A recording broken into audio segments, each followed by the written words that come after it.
Só para confirmação, vocês estão me ouvindo para a gente começar aqui? Sim, não, talvez? Ok, obrigado. Então, gente, começando mais um estudo do nosso livro História da Redenção. Antes da gente fazer a oração inicial e ir diretamente, né, propriamente dito, nosso estudo, alguém tem algum pedido ou algum agradecimento a fazer?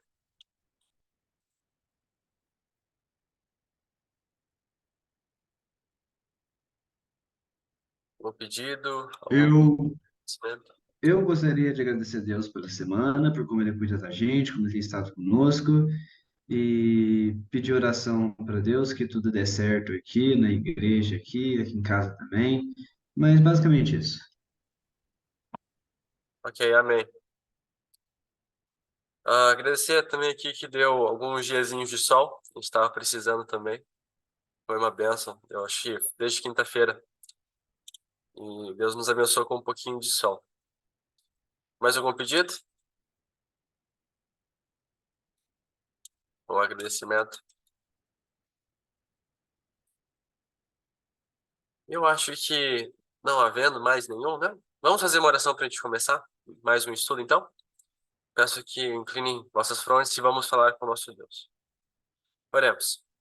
Grandioso Deus, nosso amável Pai que habita nos mais altos céus, Senhor. Pai, muito obrigado por mais esse dia. Obrigado pelo seu carinho, seu cuidado, seu amor por cada um de nós, Senhor.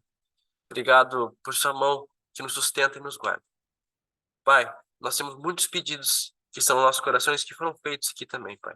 E muitos agradecimentos também. Pai, que o Senhor possa concretizar cada um dos pedidos e que o Senhor possa continuar nos abençoando para que cada vez mais nós possamos louvar o Senhor e agradecer, mesmo também nos tempos difíceis, Pai. Senhor, nós pedimos em especial agora que o seu Santo Espírito possa estar com a gente, que o Fast Livre possa ser iluminado, Pai, por ele, e que nós possamos entender a mensagem que foi passada, Pai, e assim mudar a nossa vida cada vez mais parecido com o Senhor, Pai. Isso que nós lhe pedimos, nós lhe agradecemos em nome de Jesus. Amém. Então, pessoal, peço quem puder e quiser ligar suas câmeras para a gente ficar mais pertinho se vendo. Mas hoje, então, o capítulo 13, Jacó e o anjo, com o nosso querido amigo tio Libre. Contigo os próximos momentos. Muito obrigado por aceitar o convite, tio. Obrigado, Enzo, pelo convite. Feliz de estar aqui nesse grupo tão seleto. Eu sei que eu vou estar falando com pessoas bem mais estudiosas e inteligentes do que eu. Então, se eu falhar, se eu errar, vocês me corrijam.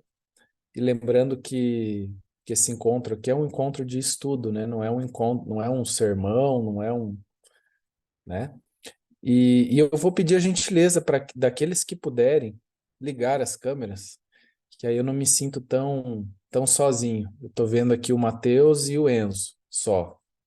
Então, se a minha filha Bianca, por favor, né, apareça. E se mais pessoas puderem ligar a câmera aí, eu vou me sentir mais próximo de vocês para a gente poder estudar a palavra de Deus, né? O Enzo já fez a oração pedindo a bênção. Eu vi que vocês estão estudando o livro História da Redenção. É um livro realmente maravilhoso que compreende praticamente toda a história do grande conflito e nos dá uma visão mais holística, né? Uma visão do todo para a gente poder compreender um pouquinho mais sobre o grande conflito, tá? E boa parte das histórias que nós estudamos na Bíblia, elas, de alguma forma, elas se repetem, né? Então, nós vamos ver hoje, por exemplo, que a experiência de Jacó, né, no Vale do Jaboque, é uma experiência que vai se repetir na vida de todos os justos. Por isso, a importância de nós entendermos, compreendermos, né, essa experiência, porque não é apenas uma história, se trata de um evento escatológico também, tá? Muito bem, abra sua Bíblia aí, nós vamos estudar à luz da Bíblia, Gênesis capítulo 32, se você puder estar com a Bíblia junto, é importante que a gente tenha a Bíblia junto conosco. Gênesis capítulo 32, e se vocês quiserem, eu não sei como funciona a dinâmica do grupo, mas eu imagino que quando alguém quer participar, né, pode interferir aqui, ou não sei como funciona, se tem aqui um dispositivo que avisa a pessoa quando a pessoa quer participar, ótimo. E aí, quando quiser participar, fiquem à vontade para me interromper, tá? Então vamos à Bíblia, Gênesis capítulo 32, a partir do versículo 22. Eu vou ler aqui pausadamente, e aí a gente, aos pouquinhos, eu vou ler todo o texto e depois nós vamos extraindo as lições em cada verso, tá? A palavra de Deus aqui então diz assim, capítulo 32, verso 22 em diante. Levantou-se naquela mesma noite, tomou suas 2 mulheres, suas 2 servas e seus 11 filhos e transpôs o val de Jaboque. Tomou-os e fê-los passar o ribeiro. Fez passar tudo o que lhe pertencia. Ficando ele só, e lutava com ele um homem até o romper do dia. Vendo este que não podia com ele, tocou-lhe na articulação da coxa. Deslocou-se a junta da coxa de Jacó, na luta com o homem. Disse este: Deixa-me ir, pois já rompeu o dia. Respondeu Jacó: Não te deixarei ir, se não me abençoares.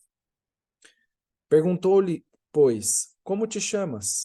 E ele respondeu: Jacó. Então disse: Já não te chamarás Jacó, e sim Israel, pois como príncipe lutaste com Deus e com os homens e prevaleceste. Tornou Jacó, dize, rogo-te, como te chamas? Respondeu ele, por que perguntas pelo meu nome? E o abençoou ali. Aquele lugar chamou Jacó Peniel, pois disse, vi a Deus face a face, e a minha vida foi salva. Nasceu-lhe o sol quando ele atravessava Peniel, e manquejava de uma coxa.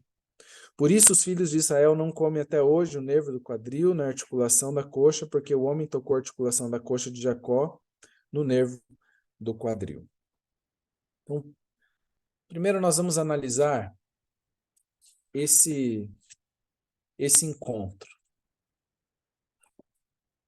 Me chama muita atenção o primeiro verso que nós lemos, que diz que Jacó, ele se levantou naquela mesma noite com as suas mulheres e com os seus 11 filhos, e ele transpôs o val do Jaboque. Ele transpôs o val do Jaboque. Tomou-os e fê-los passar o ribeiro, fez passar tudo o que lhe pertencia.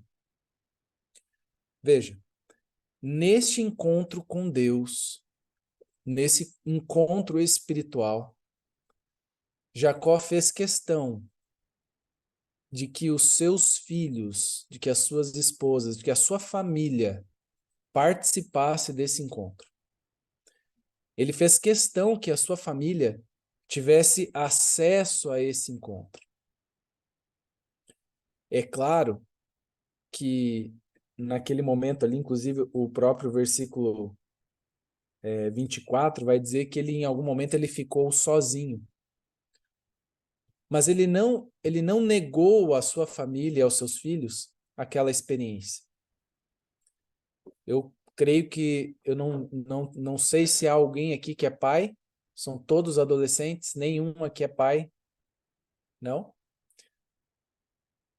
Então, ok, eu sou pai e tenho essa liberdade de dizer que nós pais, e vocês em algum momento serão pais, nós pais jamais deveríamos esconder dos nossos filhos as nossas aflições. Nós devemos fazer com que a nossa casa, a nossa família participe do nosso clamor. Mesmo que esse clamor envolva a vergonha de ter que reconhecer o seu erro, a sua falha. Então, eu já exorto aqui aos futuros papais e mamães, não deixem que os seus filhos, não permita que eles não participem, não deixe que eles não participem desses momentos de encontro. Veja, todos os filhos de Jacó, as suas esposas, talvez não enxergaram a Deus, não enxergaram aquele encontro diretamente, mas eu imagino que naquele momento, Jacó, ele falava, era de forma audível, e talvez os seus filhos tiveram a experiência de ouvir a luta que esse homem, que esse pai, o seu pai, teve com Deus. E por vezes nós, pais, queremos poupar os nossos filhos das lutas. Nós não queremos que os nossos filhos participem por achar que eles são imaturos, por achar que eles são que eles não precisam sofrer, que a culpa não foi deles. Mas o que nós estamos falando aqui é de uma experiência que vai acrescentar a vida dos filhos como talvez nenhuma outra experiência acrescentaria. Os filhos de Jacó, inclusive José, o pequeno ali, um pequeno José até então, uma criança, teve a oportunidade de ver e de participar de todas aquelas cenas. Todo esse encontro que nós vamos narrar aqui teve a participação da sua família. E os seus filhos tiveram a oportunidade de ver a sua luta com Deus, a sua angústia, o seu desespero, o seu clamor, a sua dor. Essa experiência foi compartilhada com a sua família, com os seus filhos. Eu creio que todos vocês aqui têm pais piedosos, cristãos. Mas se por acaso você hoje, adolescente,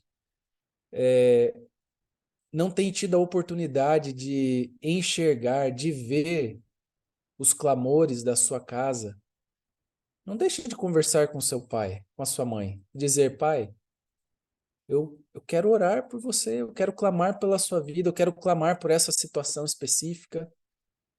Aqui na nossa casa, o momento do culto familiar é o momento em que a gente abre o coração e a gente expressa aqui lutas, dificuldades, e nós partilhamos. E eu conto com a intercessão da minha esposa e dos meus filhos. Isso me sustenta. Então eu já queria dizer para você que Jacó, ele não isentou os seus filhos nem as suas esposas dessa experiência com Deus. E todos nós devemos viver essas experiências e partilhar essas experiências com a nossa casa. Ok? Uma outra coisa importante agora a partir do versículo 24. Ficando ele só. Nesse momento, e aqui ao estudar esse tema aqui me veio à memória o momento em que Cristo estava com seus discípulos no Getsêmani. Vocês se lembram? Ele estava com os discípulos no Getsêmani e agora Cristo se distancia um pouquinho e agora ele fica sozinho. Ele fica só. Mas vocês se lembram que os discípulos, eles tinham a oportunidade de ver e ouvir a Cristo? Eu creio que com Jacó não foi muito diferente. Ele estava sozinho, né? E ele ansiava, e ao trazer a sua família, ele não estava só ali dando a oportunidade deles terem uma experiência com Deus também, mas Jacó trouxe a sua família para que eles também pudessem interceder pelo pai, né? Mateus, quer falar, Mateus? Fica à vontade. Sim, sim, uma coisa interessante que a gente vê, né? Que no começo Jacó era uma pessoa muito vacilante e sem fé, né? Ele quer fazer as coisas por si mesmo, ele acha que ele deve fazer, ele não confia em Deus. Só que a gente vê que nesse momento, quando Deus pega e fala para ele, volta para tua terra, ele mesmo sabendo que ele estava em risco por causa do irmão dele, ele tem fé em Deus, ele sabe que Deus vai se proteger e leva, como já foi falado, a família dele para lá, mostrando para Deus que de fato ele confiava em Deus, que de fato ele sabia que Deus não ia deixar que nada de mal acontecesse com ele nem com a família dele. Ele poderia pegar e falar, ó, vocês ficam aqui, não vai para esse lado aqui, fica nesse canto aí, eu vou lá conversar com meu irmão, depois eu volto a buscar vocês. Só que não, ele confiou em Deus. Então, a confiança é Deus para ele proteger, então minha família vem junto comigo, entendeu? Então é interessante como que a gente já vê Jacó agora começando a ter fé, começando a criar aquela fé. Na verdade, já estava desenvolvendo no tempo que ele estava sofrendo lá, trabalhando e tudo mais. Só que a gente vê que finalmente a fé dele está se mostrando agora, né? Verdade, é verdade. Ele tem a oportunidade agora de levar a sua família, né? E eu imagino que ao levar a sua família, além de demonstrar a confiança, ele estava realmente ansiando que a sua casa, os seus filhos, pudessem participar de todo aquele processo e terem também a sua experiência com Deus, né? É claro que nós, pais, nós não podemos viver experiências pelos filhos. Vocês, filhos, vocês precisam viver as suas experiências com Deus. Mas como é lindo, como é maravilhoso quando um filho pode olhar para um pai, para uma mãe e dizer: eu conheço o Deus do meu pai, né? Quando Isaac e Jacó falavam sobre Deus, ele dizia: o Deus de meus pais, o Deus dos meus pais. Essa é uma frase forte, né? Você poder reconhecer que você conhece o Deus dos seus pais e por conhecer esse Deus, você também agora sente o desejo de ter a mesma experiência, uma experiência semelhante, né? O conhecimento de Deus, ele é geracional, né? A ordem de Deus, se você lê lá, por exemplo, Salmo 78, você vai ver que Deus institui uma ordem a Israel, e a ordem era: ensinem aos seus filhos e aos filhos dos seus filhos. Ensinem. Ensinem o quê? O conhecimento de Deus, os seus feitos, as suas obras, as suas maravilhas, as suas experiências. Compartilhe as suas experiências com os seus filhos, né? Então, eu achei maravilhoso essa aplicação que a gente pode fazer aqui. Mas agora, nesse momento, agora, depois de partilhar um pouco com a família, agora é ele e Deus. E eu queria dizer para você, você pode ter um encontro com a sua família, junto com a sua família com Deus. Você pode ter um encontro, por exemplo, na congregação, um encontro congregacional com Deus. São encontros maravilhosos. O povo de Israel há lindas histórias de encontros do povo com Deus. Lembra-se lá, por exemplo, de Êxodo 19, né? Moisés fala assim: olha, preparem-se, vocês vão se encontrar com Deus, lavem-se, estejam prontos, né? E eles lavaram as vestes, se prepararam para ter um encontro com Deus, um encontro, né, como povo. Mas há momentos que cada ser humano precisa ter um encontro pessoal com Deus. Pessoal com Deus. E eu gostaria de exortar a cada um de vocês, adolescentes: não vivam apenas das experiências dos seus pais. Muitas vezes nós temos histórias para contar da nossa casa, da nossa família. Eu gostaria de exortar para que cada um de vocês pudessem contar as suas próprias experiências com Deus. Você tem histórias para contar de encontros entre você e Deus? Eu não estou falando que cada encontro com Deus tenha que ser encontros sobrenaturais, encontros, né, como uma teofania, né? Com Deus se revelando. Mas esses encontros, eles precisam ser diários. Todos os dias você precisa ter uma história para contar com Deus. Você não tem histórias para contar todos os dias quando você chega da escola? Ah, hoje eu falei com fulano, hoje eu falei com ciclano, hoje eu fiz isso, hoje eu fiz aquilo. E eu te pergunto, quais são as histórias que você tem para contar entre você e Deus? Histórias pessoais, histórias em que está no teu íntimo, você e Deus. Por vezes a gente ouve histórias espetaculares de pessoas, né? Eu me lembro certa vez de estar num sermão e um pastor pregando e ele contando uma experiência de uma pessoa. E ele dizendo assim, uma mulher estava lá e ele, pastor contando na história que ela era uma mulher muito íntima de Deus, uma verdadeira assim amiga de Jesus. E aí essa mulher estava lá sozinha no carro, dirigindo na estrada. E aí lá pelas tantas, ela conversando com Deus né, e glorificando a Deus e ouvindo a Deus. Aí daqui um pouquinho ela para e faz a seguinte oração. E ela diz assim: olha, Deus, eu te amo tanto. Eu tenho uma experiência tão linda contigo. E eu queria te pedir algo.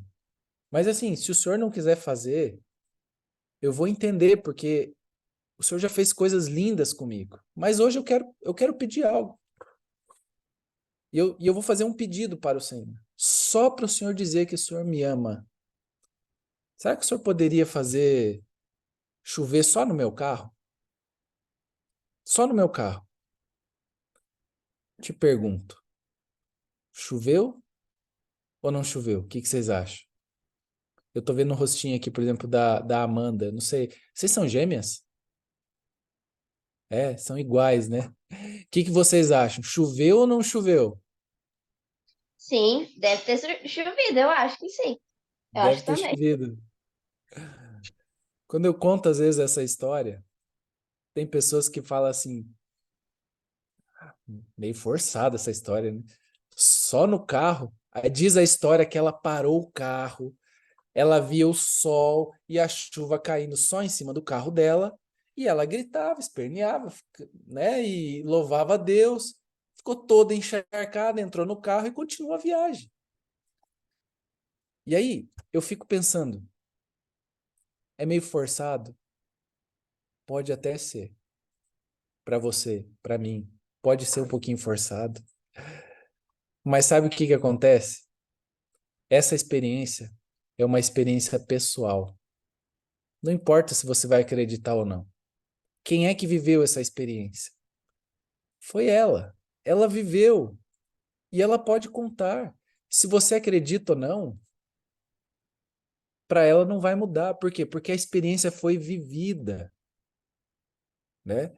E aí eu leio experiências como essa de Jacó e fico pensando, gente, experiências maravilhosas de encontros com Deus. Eu vejo, por exemplo, imagino que talvez vocês tenham já estudado, não, ainda vão estudar, né? Vocês ainda vão estudar, por exemplo, a história, o encontro de Moisés com Deus, os encontros de Moisés com Deus. O momento em que Moisés olha Moisés olha ali para Deus e fala assim: Senhor, eu quero ver a tua glória. Experiências espetaculares. Então, Jacó, ele escolheu viver uma experiência com Deus, né? Ele escolheu viver essa experiência com Deus. Essas experiências aconteceram também com Abraão, com Moisés, com Josué, né? Com Paulo, com Nicodemos. São aqueles encontros que Ellen White diz ao comentar, por exemplo, o encontro de Jesus com Nicodemos. Ela diz assim: Jesus apreciava auditórios de uma só pessoa. Já pensou que coisa maravilhosa? Por vezes o pregador, ele anseia por ver uma sala repleta de pessoas para que ele possa pregar. Uma igreja lotada de pessoas para que ele possa explanar a palavra de Deus. Mas Jesus, diz Ellen White, que amava encontros a sós. E se você ler, por exemplo, João capítulo 3, você vai ver que o texto talvez o mais conhecido de toda a Bíblia, porque Deus amou o mundo de tal maneira, esse é o texto mais conhecido de todas as Escrituras. Foi mencionado, sabe para quem? Para o auditório de uma só alma, para Nicodemos. Nicodemos teve o privilégio de ele e Jesus, e ele ouviu dos lábios do Rei do Universo a maior declaração de amor que esse universo já viu. Foi presenciado por um homem, Nicodemos. Vocês estão entendendo que Deus ele quer se relacionar com você? Ele quer ter encontros pessoais com você? Você está entendendo que Deus ele não se contenta em se manifestar apenas, ele quer ter um encontro pessoal, ele quer marcar a sua vida. No caso da história de Jacó, houve um motivo pelo qual ele estava naquele encontro. Qual era o motivo? Por que Jacó estava ali, naquele encontro? Ele queria apenas ter um encontro com Deus? Era mais um encontro? Eu quero que alguém me fale qual era o motivo daquele encontro. Por que Jacó estava ali? Quem vai participar? Eu creio que Jacó, ele não queria só ter um encontro com Deus, mas ele queria também ter a certeza de que Deus estaria o protegendo em todo o caminho de volta para casa. Ele sabia que tinha errado em algumas partes de sua história, mas ele queria uma bênção, porque ele sabia que também tinha sido fiel em várias outras partes da sua história. Eu creio que ele queria uma bênção mesmo. Nesse encontro, sua principal necessidade era uma bênção. Muito bom, muito bom. Alguém mais? Gostaria de falar? Felipe, Enzo? eu queria fazer um comentário também. Acho que foi falado nos capítulos anteriores que Jacó e Esaú, a diferença deles, né? Os dois queriam muito a bênção da primogenitura, né? Mas Esaú, ele queria mais pela parte financeira. Estou já pegando o gancho do que as meninas falaram, né? Só que Jacó, ele ansiava pela bênção espiritual. Então, a gente sempre vê Jacó sempre buscando, né? Mesmo com seus defeitos, suas falhas, suas faltas, ele sempre buscando essa bênção, né? Ou aceitação de Deus. Porque eles tinham pecado contra Deus e um pecado, né? Muito terrível, enganou o pai, etc. Então, sempre naquele sentido de conseguir o favor divino, né? E essa história aqui mostra a mão de Deus sobre ele, né? Que é uma história incrível. Muito bom. Então, Jacó estava ali. Isadora? Isso. Deixa eu falar. Como as meninas falaram e também o Enzo, eu penso também, né, naquela questão da visão lá da escada de Gênesis 28. Jacó, ele estava destruído, ele estava angustiado, o coração dele estava, sabe, muito, muito, muito angustiado, porque ele tinha muito medo de ter perdido a bênção. E Deus concede para ele aquele sonho, e é muito lindo, porque Deus, ele fala, o próprio Deus fala com ele: eu sou o seu Deus, eu estou com você, e você não vai sair dessa terra, você não vai sair sem receber aquilo que eu te prometi. Então, é muito lindo, porque Deus é o mesmo Deus para nós, e como você falou tanto, né, das experiências pessoais, é importante a gente nutrir essas experiências com Deus, porque a nossa fé vem do ouvir a palavra de Deus e do viver a palavra de Deus, viver esse relacionamento diário com Deus. E nessa luta aqui, eu lembro muito da visão, porque ele confiava nessa promessa de que a vida dele tinha valor em Deus. Então, por isso que ele lutou. Ele lutou por muito tempo, aqui não fala quanto, mas ele lutou por muito tempo, até despontar o dia. Ele estava ali lutando, porque ele sabia que a vida dele sem Jesus não tinha significado algum. Mas, como Deus tinha assegurado aquela bênção tão importante para ele, valia a pena ele lutar. Então, ele continuou lutando, ao ponto dele reconhecer que aquele homem não era um homem qualquer, porque nem coçava aquela luta, ele estava forte e só tocou nele e ele foi gravemente ferido. Então ele percebeu que não era um homem qualquer, né? E enfim, aí ele pede a bênção que ele tanto queria. Aí ele pede para escutar dos lábios do próprio Deus, né? Que ele receberia aquela bênção. Então, mais uma vez, ele queria a bênção de Deus, era o que ele mais almejava na vida dele, não era coisas materiais, não era prosperidade, era a prosperidade em Deus, a bênção de Deus. Que coisa maravilhosa, né? Eu já lhe dou a palavra, Mateus. Eu só quero aproveitar o gancho da Isadora para realmente, de fato, aquele encontro de Deus com Jacó, lá no momento em que ele deita a sua cabeça naquele travesseiro de pedra, e agora ele tem a visão da escada, os anjos de Deus descendo e subindo, o próprio Deus se manifestando. Essa experiência ocorreu 20 anos antes. Quer dizer, a promessa de Deus veio, né, antes, inclusive, do perdão. Veio ali. Naquele momento já veio a promessa: eu sou o seu Deus. Só que veja, passaram-se 20 anos. E quando a gente vê Jacó ali no Vale do Jaboque, você vê um homem que ainda não sentia o perdão de Deus. E ele deixa claro isso ali, que aquele era um momento crucial da sua vida e ele não abriu mão de receber o perdão. Ele foi ousado, como poucos homens na história desse mundo foram. Ele foi muito ousado. Ele segurou e ele entendeu que aquele homem não era um homem qualquer, né? Ele entendeu que aquele homem não era, tanto que ele pede a bênção, né? Maravilhoso. Diga, Mateus. Muito interessante ter falado o ousado, que eu tinha acabado de escrever isso aqui. Que é realmente de fato, né? Quando a gente vê o que acontece, ele ousou cobrar a promessa de Deus. Então, é uma coisa que, tipo, é algo realmente muito incrível, né, da gente para pensar. Porque ele confiava em Deus, ele tinha fé, e ele falou o seguinte: você falou que ia me abençoar, Deus, então me abençoa. Foi a tua promessa, o Senhor prometeu, então o Senhor tem que fazer aquilo que você prometeu. Então, a gente vê que de fato ele ousou, né? Ellen White diz: aventurou-se a alegar as promessas de Deus e os sinais de seu favor a ele frequentes quando ausente da casa de seus pais. Então, ele pega e fala: se você falou que ia fazer isso, faça então. E nesse momento a gente começa a ver novamente a fé dele crescendo mais e mais e mais e mais.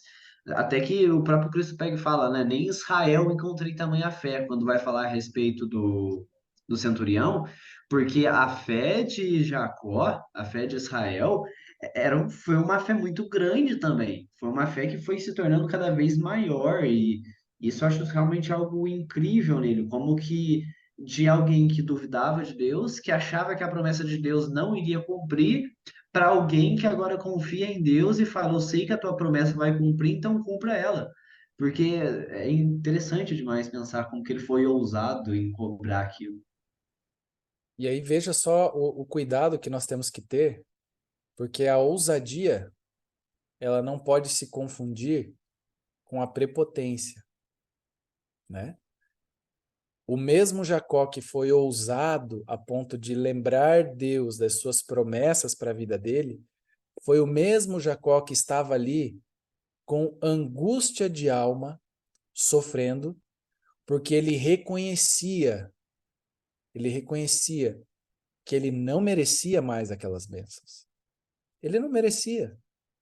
E aqui a gente encontra a graça, maravilhosa graça, que permeia toda a palavra de Deus.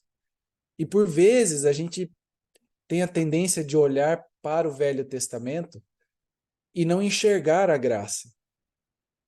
A gente enxerga a graça a partir de Jesus. Mas se você estudar as histórias bíblicas do Velho Testamento, em todas elas você vai ver encharcada ali a graça maravilhosa de Deus. Isadora, queria falar? Ah, sim. Só que eu gostaria de comentar também sobre a respeito que Matheus falou sobre as promessas, é que eu lembrei que todas as promessas que tem na Bíblia é como se elas fossem promessas pessoais, sabe?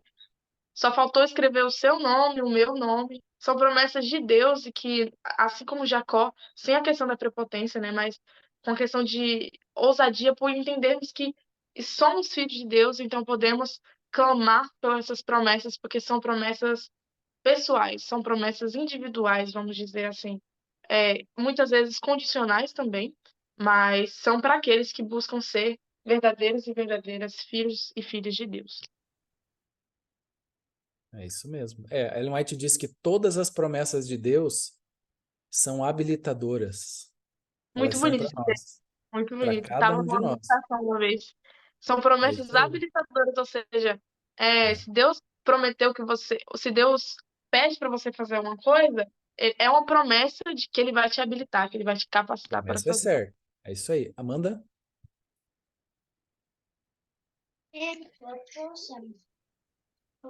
Vocês falaram, né, que todas as promessas de Deus são promessas habilitadoras. Na verdade, todas as ordens de Deus são promessas habilitadoras. Então, tudo que Deus diz é uma promessa que nos habilita a cumprir algo.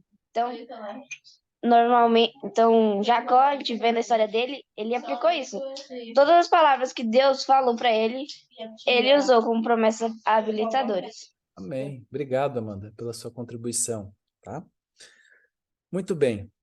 Então, Jacó estava nesse encontro com Deus e Jacó estava buscando algo ali. E aí, quando a gente fala a palavra bênção, pode redundar, pode ser uma coisa assim muito subjetiva, né? Uma bênção. Mas que bênção? Qual é a bênção aqui, né? Existem milhares de bênçãos que a gente pode pedir para Deus. Qual era a bênção que Jacó estava pedindo? Lá na página 95, lá depois, no subtítulo Fé Prevalecente, Ellen White diz assim: a perseverante fé de Jacó prevaleceu. Ele segurou firme o anjo até obter a bênção que desejava e a certeza do perdão dos seus pecados. A grande bênção que Jacó estava buscando aqui era de poder estar diante de Deus com o coração contrito, mas o que ele queria receber? O perdão. O perdão. A Bíblia, ela é repleta de histórias de seres humanos que buscam a Deus e no meio da adversidade se derramam diante de Deus. Há momentos em que você vê histórias de reis, como o rei Ezequias, por exemplo, ou o rei Josias, né, que se humilharam diante do Senhor, caíram de joelhos, né? Orações como a oração de Daniel, no capítulo 9, a oração de Neemias, de Esdras, orando, intercedendo, clamando por perdão, por restauração. Esse clamor, Deus jamais vai deixar de ouvir, quando for um clamor sincero, partindo de um coração, né, justo, que está buscando o perdão e a reabilitação. Pode falar, Mateus. A gente vê a mesma coisa acontecendo com Daniel, né? Daniel também é outro que cobra as promessas de Deus, ao mesmo tempo que ele reconhece que ele e toda a nação é indigno daquela promessa de Deus. Então, pega e fala: Deus, você não vai libertar teu povo, que você falou? A gente pecou, a gente é fraco, nós erramos, não merecemos nada, porém você prometeu que iria fazer isso. Então, a gente vê que essa fé em saber que, mesmo não sendo merecedor, Deus vai estar conosco, é a fé que a gente vai precisar. Tem até escrito aqui no fim mesmo, é o último parágrafo desse capítulo, que diz: essa fé pela qual viverão ao longo do tempo de tribulação deve ser diariamente exercitada agora. Então, aquela fé, essa fé de eu não sou merecedor, mas Deus, cumpre a tua promessa na minha vida, perdoa os meus pecados, me dê a certeza de que eu estou salvo, me dê a certeza da salvação. Porque eu, quando olho para mim, não me acho salvo, mas me dê a tua certeza da salvação, porque eu estou me entregando em tuas mãos.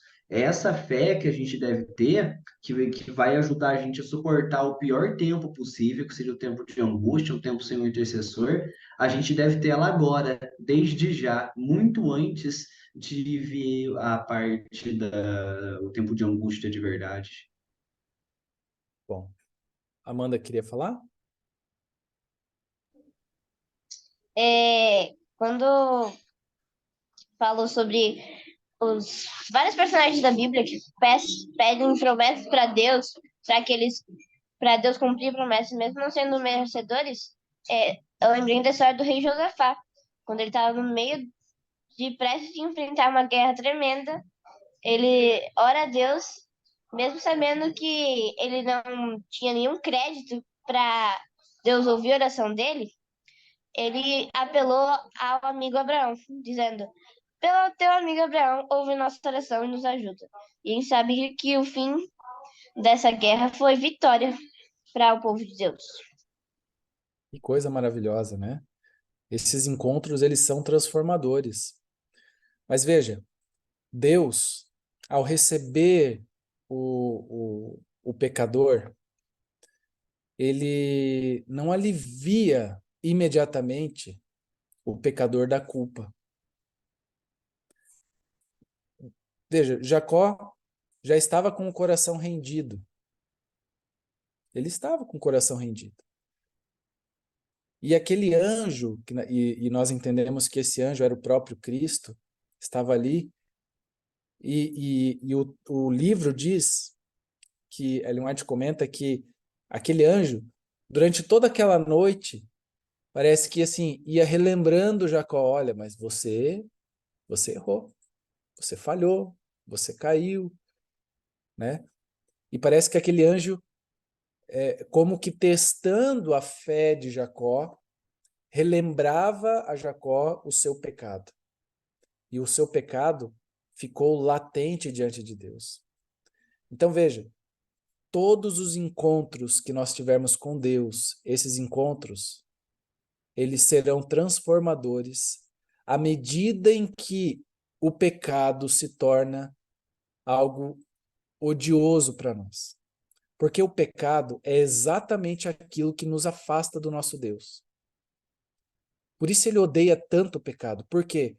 Porque o pecado é que faz separação entre nós e Deus.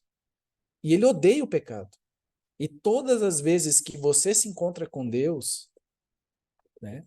Todas as vezes em que você se encontra com Deus, você precisa confessar os seus pecados. Nós temos que ter o hábito de reconhecer diariamente as nossas falhas, inclusive falhas de forma nominal. Diga exatamente o que você fez. Pecados confessados são pecados perdoados. Pecados não confessados não podem ser perdoados. Então, todos os dias, eu e você precisamos ter, de alguma forma, um encontro como esse aqui. Talvez não vai ter toda essa intensidade de uma noite toda, e por vezes haverão momentos em que serão necessários termos esses encontros mais extensos, mas nós precisamos ter encontros com Deus e confessarmos diante de Deus, abrirmos o coração. Jacó, ele se desnudou do seu pecado.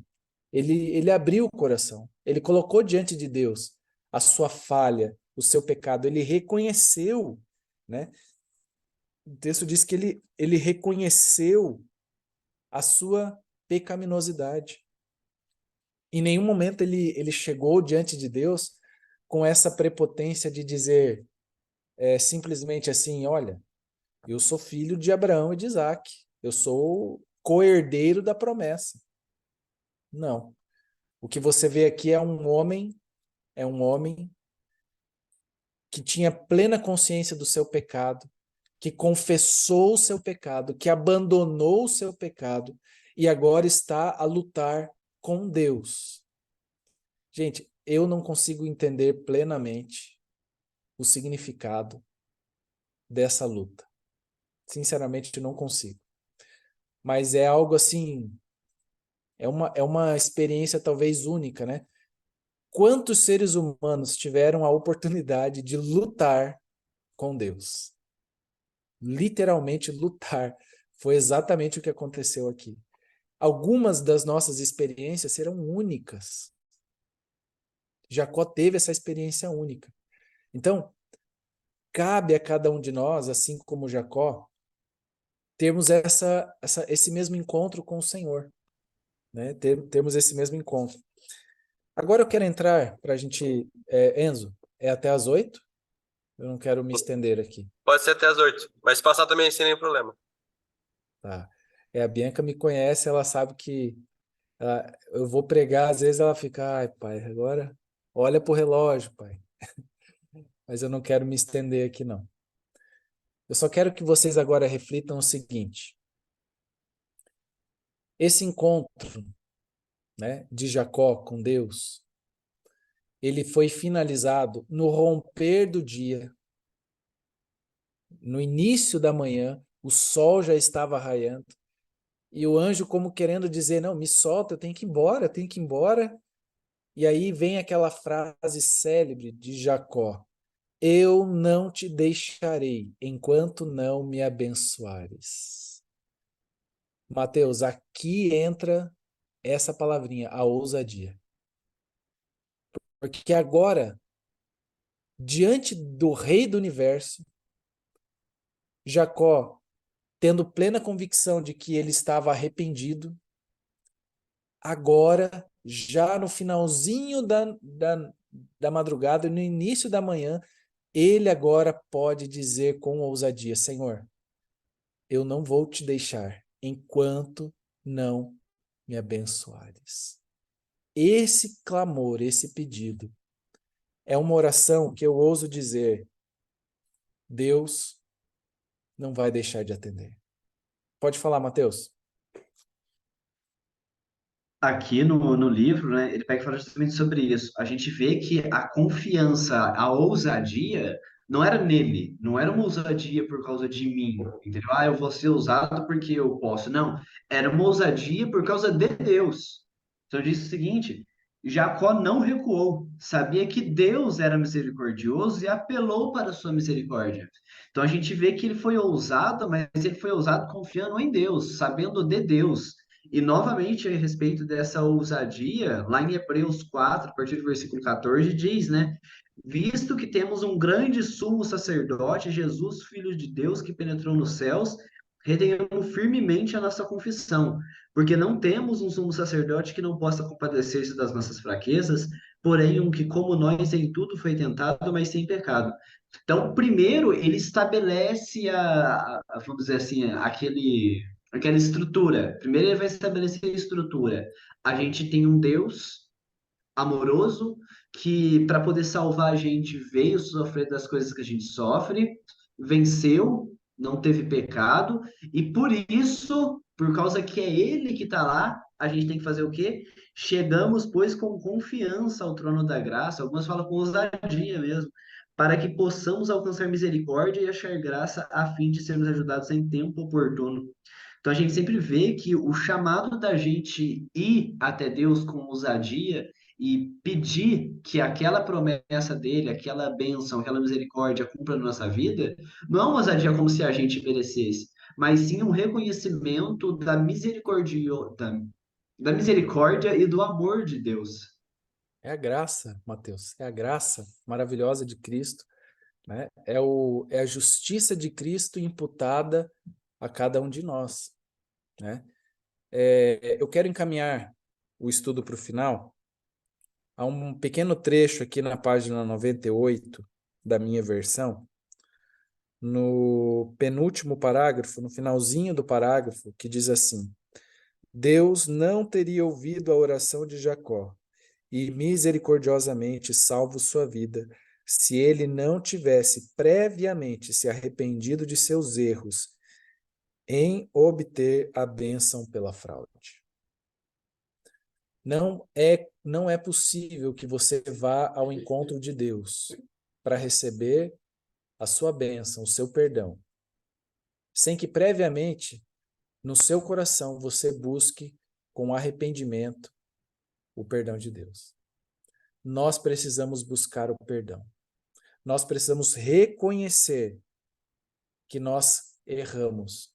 E eu estou enfatizando esse ponto porque sem ele, sem a confissão, sem o arrependimento, não há perdão.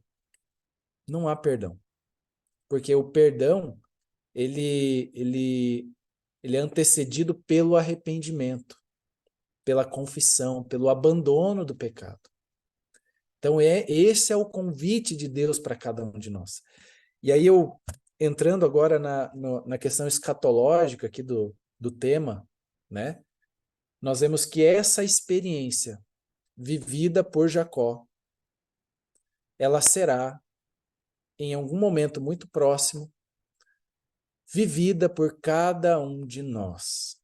Aquilo que é conhecido na escatologia como a angústia de Jacó. Esse momento será um momento de angústia, e a Bíblia diz como nunca houve, desde que o mundo é mundo. Nunca. Essa angústia será uma angústia terrível. E aí eu pergunto para cada um de nós, como nós nos preparamos para esse momento? Será que a gente não pode em algum momento estar com a tendência de pensar, bom, em algum momento da história, eu vou me encontrar com Deus num vale do Jaboque. E lá eu vou me humilhar, eu vou me arrepender, eu vou me entregar, e Deus vai me perdoar. Mas eu vou relembrar aqui aquilo que eu acabei de ler aqui. Deus não teria ouvido a oração de Jacó e misericordiosamente salvo sua vida se ele não tivesse previamente se arrependido. Esse se arrepender previamente é uma experiência que nós precisamos viver todos os dias. Aquilo que nós, como igreja, chamamos de santificação. A santificação é um processo diário, constante, ininterrupto.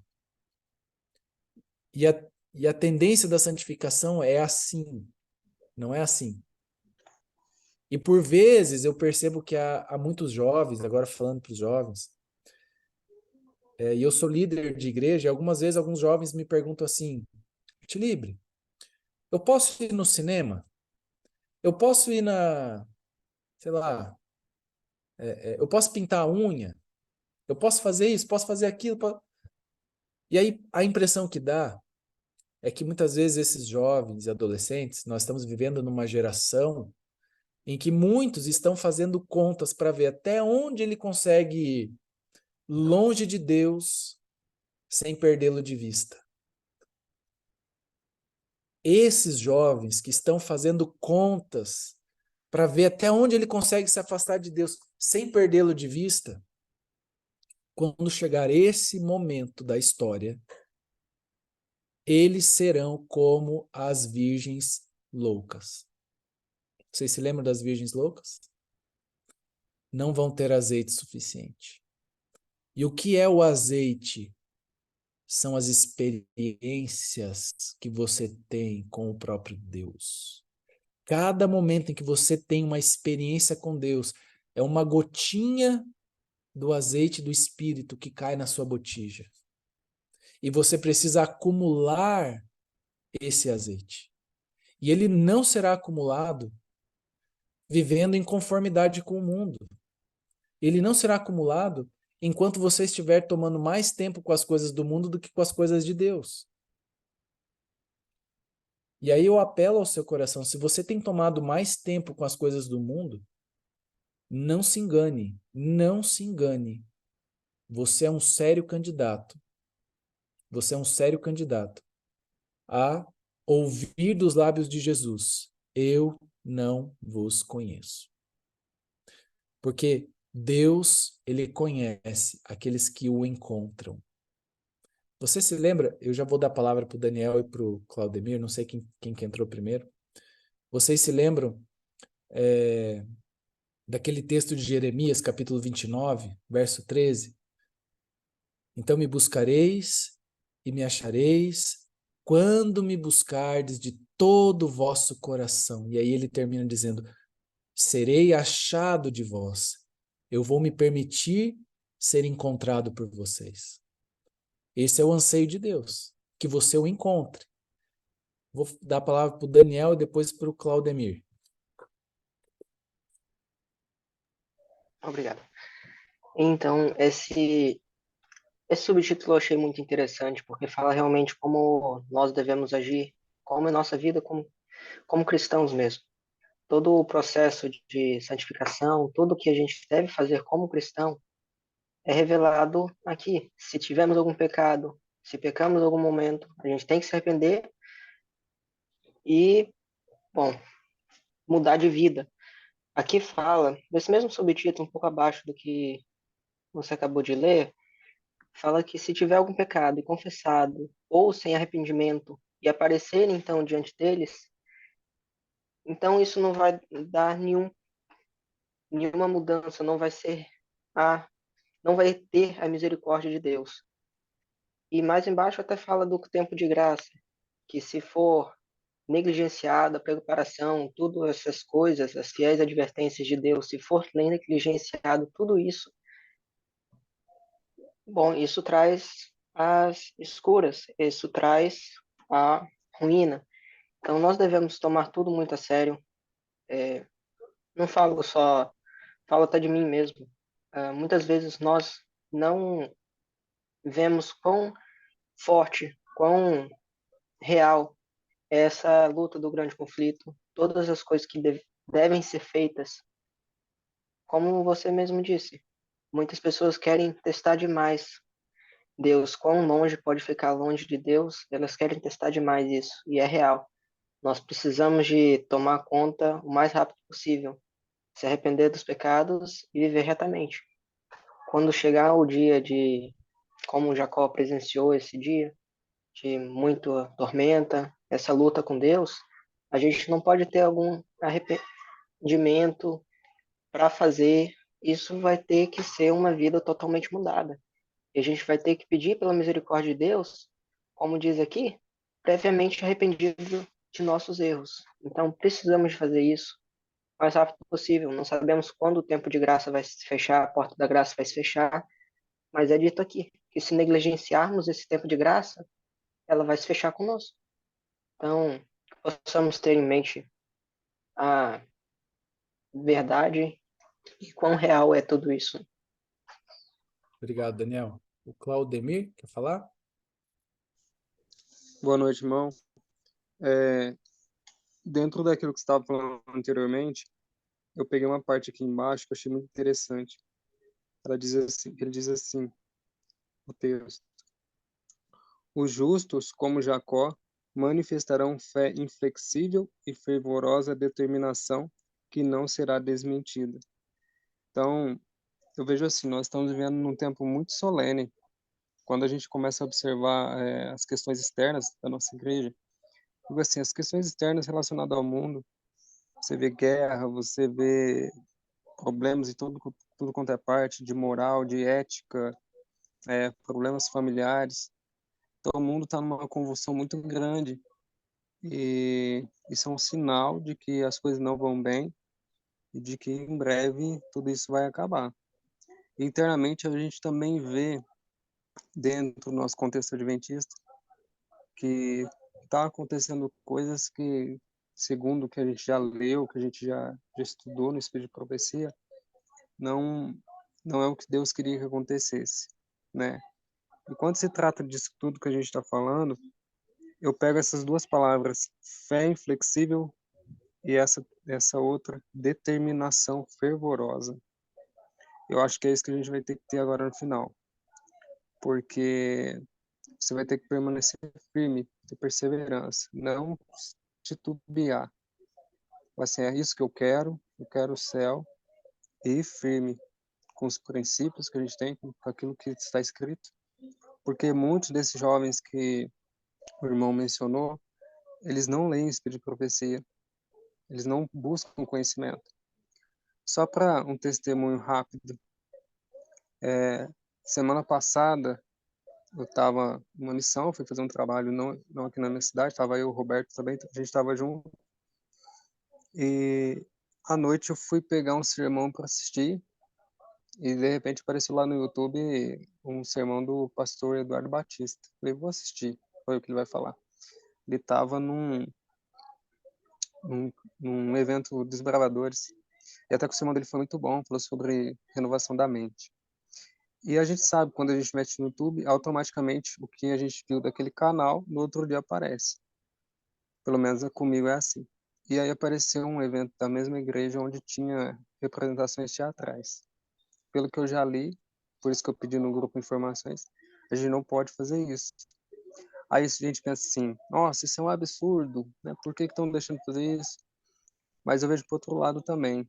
Muitas dessas pessoas que estão fazendo isso nunca leram.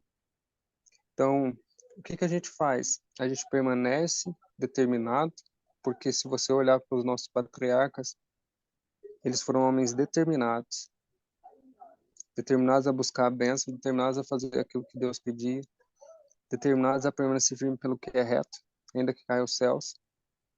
Então, eles foram determinados. E nós precisamos apelar à igreja, voltemos ao Espírito de profecia, a palavra de Deus, vamos ver o que Deus está falando, vamos ver o que o Espírito de profecia está falando, para a gente seguir no rumo certo. Então, esse pensamento que eu tenho tido muito, sabe? Eu estou vendo as coisas e estou falando assim, agora é a hora de perseverar, de buscar, de arrependimento, de confissão, de perdão, e realmente ser um servo de Deus e buscar influenciar as pessoas para o lado positivo. Acho que é isso que a gente tem que pensar. Obrigado, Claudemir, pelo seu testemunho. E eu creio sinceramente que nós estamos no fim do tempo do fim. Não há mais tempo para brincar de ser cristão. Não há mais tempo. E todas as experiências que nós pudermos acumular daqui em diante, elas serão determinantes num futuro muito próximo. Determinantes. Por isso eu volto a dizer, a santificação é você dizer, hoje eu quero estar um pouquinho mais perto de Deus do que eu estive ontem. E amanhã, um pouquinho mais. E outro dia, um pouquinho mais. A todo momento você tem que estar se perguntando como eu posso estar mais perto de Deus, como eu posso me aproximar mais de Jesus. Esse tem que ser o nosso anseio, o nosso desejo, o desejo do nosso coração. E quando nós vivermos isso no nosso dia a dia, no momento em que chegar a esse momento aqui da angústia de Jacó, obviamente que nós sofreremos essa angústia, mas as experiências passadas, diárias, constantes, elas vão nos sustentar no dia mau. Isadora? Bom, eu acho que não vi ninguém comentando sobre essa parte que o anjo, né, fala que ele recebeu um novo nome. E sempre quando fala na Bíblia sobre mudança de nome, tem a ver com caráter. Então, a partir do momento que Jacó estava ali previamente já arrependido, e ele recebe essa bênção que é o perdão de Deus e, enfim, um coração regenerado, ele recebe também um novo caráter, né? Uma nova criatura, né? Se torna uma nova criatura. Ele deixa de ser Jacó, o enganador, para ser Israel, o escolhido por Deus. Então, essa é a bênção que Deus quer dar para cada um de nós. Um novo caráter, um coração regenerado. Como diz lá em Jeremias, não mais um coração de pedra, um coração duro, mas um coração de carne. E através da palavra de Deus, que é a certeza da nossa salvação, se encontra aqui nesse precioso livro. Deus, através dessas palavras, ele quer transformar todas as coisas que ainda permanecem em nós, como você bem disse, todas as coisas que ainda nos afastam dele, que são os pecados, para que a gente receba esse novo coração. E receber um novo coração, o interessante sobre esse receber um novo coração, uma mente regenerada, é você passar a odiar aquilo que você gostava e gostar de coisas que você jamais pensaria que iria gostar. Então, é realmente pensar como Jesus Cristo pensaria e viver como Deus espera que nós vivamos. Assim como os anjos, por exemplo, que nunca pecaram, eles não ficam pensando, ah, será que isso aqui eu estou cruzando limites? Ou será que isso aqui vai desapontar a Deus? Não, eles já vivem em harmonia com Deus. E receber um novo coração, receber uma nova mente, é viver em harmonia com Deus. Então, eu não sei vocês, mas quando eu era menor, né, e pensava em santificação, essas coisas, eu ficava, gente, eu vou ficar o tempo todo pensando se eu tô pecando, se eu tô errando, se eu tô. Que aflição, que labuta, que coisa é essa? Mas, na verdade, um coração regenerado, ele deixa de gostar de coisas que não agradam a Deus. Ele está em harmonia com Deus. Então, não é uma coisa pesada, não é um fardo. É leve porque começa a ser natural, né? Começa a ser a nossa nova natureza, que Deus, ele promete também que nós é, podemos participar da natureza divina, né? Então, isso tudo é muito maravilhoso, muito maravilhoso. Então, gostaria de comentar essa parte do novo nome de Jacó que ele recebeu. Obrigado pela lembrança, Isadora. Eu até ia comentar no final, mas de fato de tudo, é o resultado, né? O resultado do encontro, o resultado do encontro é a transformação. E esse é o grande plano de Deus. Encontre-se comigo e tenha o coração transformado. Você vai deixar de ser enganador e passará a ser um príncipe. Que coisa maravilhosa, né? A Amanda queria falar? Falando sobre essa transformação de caráter que se reflete bastante no nome na Bíblia, isso vai acontecer com a gente, embora nessa terra a gente não mude de nome, no céu a Bíblia fala que a gente vai ter um novo nome, que já é uma representação que a gente vai ter um novo caráter parecido com Cristo, que é uma coisa que a gente vai começar aqui na terra. E esse processo para a gente ter esse novo nome não é algo do nada ou que a gente alcança e para. Como a gente viu, a santificação é algo que a gente continua todos os dias. E certa vez eu vi que ninguém está tão longe para que não possa chegar mais junto de Deus, e ninguém está tão perto que não possa ir mais junto dele. Então sempre tem algo mais para aprender. Ellen White fala que no céu a gente vai aprender, continuar aprendendo. A vida é um eterno aprendizado.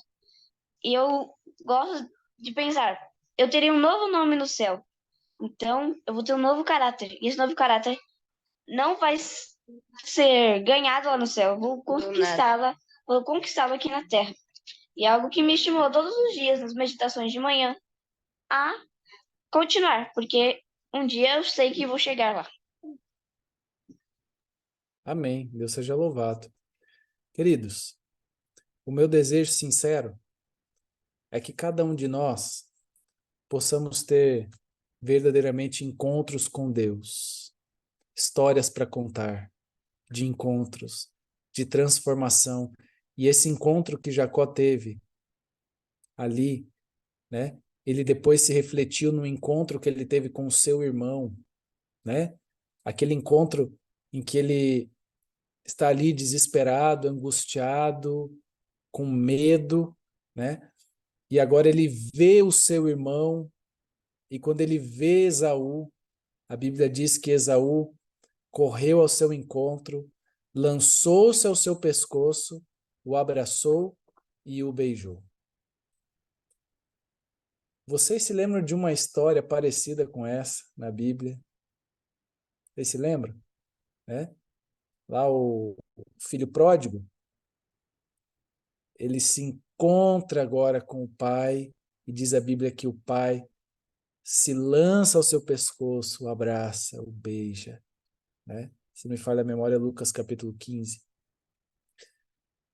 Nós precisamos ter esse encontro, e Jacó inclusive diz assim, eu vi a tua face, é como se eu estivesse vendo a face de Deus. A face de Deus. Nós precisamos olhar para Deus. Nós precisamos nos encontrar com Deus. Nós precisamos desse encontro.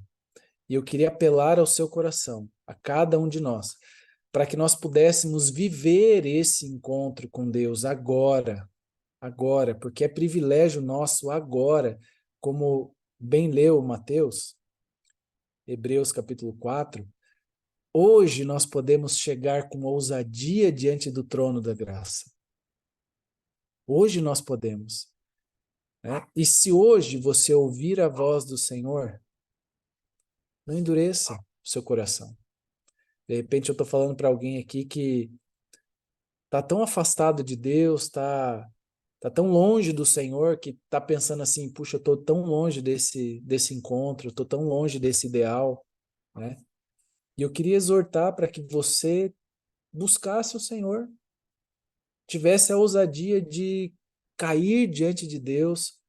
Se for preciso, passe uma noite em luta com Deus, em oração, né? Porque cada hora que você passar com Deus em oração vai te economizar talvez anos de tristeza, de mágoa, de dor, de sofrimento. E eu creio que cada um de nós temos esse privilégio. Eu queria finalizar com o último texto, o penúltimo parágrafo desse capítulo, que diz assim: o tempo de graça é o período concedido a todos para o preparo para o dia de Deus. Se alguém negligenciar a preparação e não levar a sério as fiéis advertências dadas, ficará sem escusas ou sem desculpas. A luta fervorosa, perseverante de Jacó com o anjo deve ser um exemplo para os cristãos. Jacó prevaleceu porque foi perseverante e determinado. E alguém em algum momento usou essas duas palavras, eu queria finalizar com elas. Perseverante e determinado. Que Deus possa abençoar a cada um de vocês. Obrigado pela paciência em me ouvir e que Deus possa abençoar a todos vocês aí. É isso, Enzo. Sim. Pode finalizar com uma oração pra gente, tio, por favor? Ok. Vamos orar então? Santo e eterno Deus, amorável Pai, nós queremos te agradecer porque hoje, mais uma vez, a tua palavra falou ao nosso coração. As histórias bíblicas, elas refletem histórias que o Senhor gostaria de estar vivendo hoje conosco. A história de Jacó é a história de cada um de nós, que por vezes enganamos, caímos em pecado, falhamos, mas o Senhor, Ele quer se relacionar conosco. E muito obrigado, Pai, porque hoje nós recebemos mais uma vez essa promessa de que o Senhor vai nos dar o perdão se nós confessarmos os nossos pecados, se nós nos achegarmos diante de Deus com fé e determinação. Eu intercedo por cada adolescente, cada jovem que está aqui neste encontro. Que esses jovens possam ser uma luz neste mundo de trevas. Que a nossa igreja possa ser abalada pelo testemunho sincero e cativante desses teus filhinhos. E que esses jovens possam estremecer esse mundo, estremecer o reino das trevas e fazer prevalecer a bandeira ensanguentada do nosso Deus Emanuel. Nos abençoe, Senhor, nos guarde, esteja ao nosso lado, perdoe os nossos pecados e nos dê a oportunidade de termos estes encontros diariamente com o Senhor. É o nosso pedido sincero e nós o fazemos em nome de Jesus. Amém. Amém. Muito obrigado, tio Felipe. Maravilhoso estudo. Pessoal, alguém poderia tirar fotinho pra gente? Pra gente ter de recordação, depois mandar lá no grupo? Mas, de Eu novo, tiro, desculpa, eu não vi quem falou. eu tiro. Ah, tá ok. Obrigado, Matheus. Mas antes, pessoal, só agradecendo também a cada um de vocês que ficou aqui com a gente. Foi muito bom. Que Deus possa abençoar cada um de vocês. Nós vamos tirar nossa foto então, gente. Peguem seus livros, abram suas câmeras.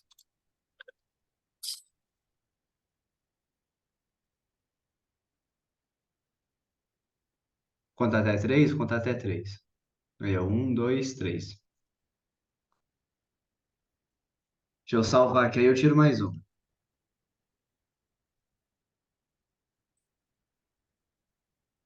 Pronto, tira mais uma. Pode ir. Ok, Tchau, obrigado. pessoal. Desculpa, quem tava falando? Acho que foi sem querer, mas obrigado, Matheus. Obrigado, gente. E aí, depois a fotinha vai ser mandada lá, já vou abrir o grupo agora. Até mais, pessoal. Até mais, gente. Boa noite a Tchau, todos. tchau. Com Deus, todo mundo.